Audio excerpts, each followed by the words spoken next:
Hello મિત્રો, જુઓ સુંદર મજાના ગોટા રીંગણા અને આ પાંદડી. મિત્રો, આ પાંદડી એને સોરઠની અંદર એના બીને ઓરિયા પણ કહેવામાં આવે. અને આ ખાસ કરીને દરિયા કિનારામાં જ થતું શાક અથવા તો વનસ્પતિ કહી શકાય. આ વાલોર છે, વાલ છે, વટાણાના જ કુળનું એક શાક છે. પણ એના ઉપયોગમાં થોડી જુદી રીતે એનો ઉપયોગ કરી શકાય છે. એના દાણાને સૂકવીને કઠોળ તરીકે પણ વાપરી શકાય છે. જુઓ, આ વેલા સાથે જોડાયેલો ભાગ હોય એને આપણે થડ કહીશું અને ઉપરનો ભાગ છે એને આપણે અણી કહીશું. તો આ પાંદડીને વીણવી એ પણ એક કળા છે મિત્રો. ખૂબ મીઠું શાક થાય આનું. ઊંધિયામાં અને ઉંબાડિયામાં તો આના વગર ચાલે જ નહીં, એટલું સરસ આ શાક છે. તો આ જે પાંદડી છે એને વીણવાની કળા આપણે અત્યારે જોઈએ. તો કઈ રીતે વીણી શકાય? તો આ રીતે પહેલાં બંને સાઈડ થોડી થોડી કાઢી અને પછી જે થર્ડ સાઈડનો ભાગ હતો એ ભાગમાંથી આ રીતે ક્રોસ એની અંદરથી પ્લાસ્ટિક જેવું એક પડ નીકળે. એ પડ કાઢીએ તો જ એ પાંદડી છે એ ચડે, નહીંતર ચડે નહીં. તો આ રીતે એને વીણવાની એક કળા છે. મને યાદ છે, અમે નાના નાના હતા, મમ્મી અને દાદીને જ્યારે આ પાંદડી વીણવા બેસે ત્યારે અમે ખાસ જોતા અને એવું લાગતું કે ઓહો, આમને તો કેવું સરસ વીણતા આવડે છે. અને અમે શીખતા અને આજે એવું લાગે છે કે અત્યારે તો હવે અત્યારની દીકરીઓએ તો કદાચ આ જોયું પણ ના હોય.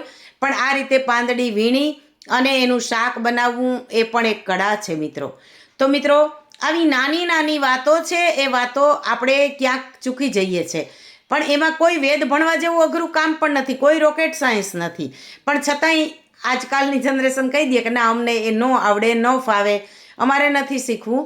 પણ આ વસ્તુ છે એ કેટલી ઉપયોગી છે એ આપણે જોઈએ. તો આ રીતે જુઓ, એના બે ભાગ કરી એમાંથી નાના નાના બી હોય એ કાઢી અને પછી થડનો ભાગ હતો ત્યાંથી આ રીતે મેં આખું પડ એનું કાઢી નાખ્યું.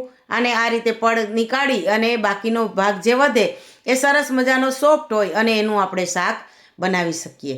તો મિત્રો, તમે ખાસ મને કોમેન્ટમાં જણાવજો કે તમારા વિસ્તારમાં આને શું કહેવાય છે, તમને વીણતા આવડે છે કે કેમ, અને આના દાણાનું શાક પણ તમે ખાધું છે કે નહીં.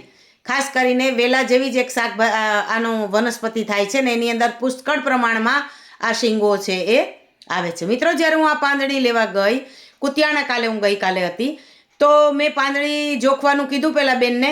ત્યારે એક મોટી ઉંમરના બા છે એ ચશ્મા હાથેથી આમ પકડી અને મારી સામું નખ શીખ મને જોઈ અને પછી કહ્યું કે બસા, આ કંઈ વાલોર કે વટાણા કે વાલ ને, તો આ તો છે પાંદડી, તુણી વીણતા આવડીએ? એટલે મેં એમની સામે જોઈને કીધું કે હા બા, મને વીણતા આવડશે, કારણ કે હું તો ગામડાની જ દીકરી છું અને ગામડામાં જ સાસરે છું, ગોરાણાની વહુ છું અને મોઢવાડાની દીકરી છું. એટલે એ તરત જ ઊભા થઈ ગયા અને અહોભાવથી મારી સામે જોઈને કહ્યું કે લે, તું મોઢવાડાની દીકરી છે? લે બસા, તો આપણે બે ફૂઈ ભત્રીજી થયું. અને આપણે ફૂઈ ભત્રીજી તો એકદમ મને ભેટી પડ્યા અને ખૂબ પ્રેમથી અમે ખૂબ વાતો કરી મિત્રો. ચાલો ત્યારે.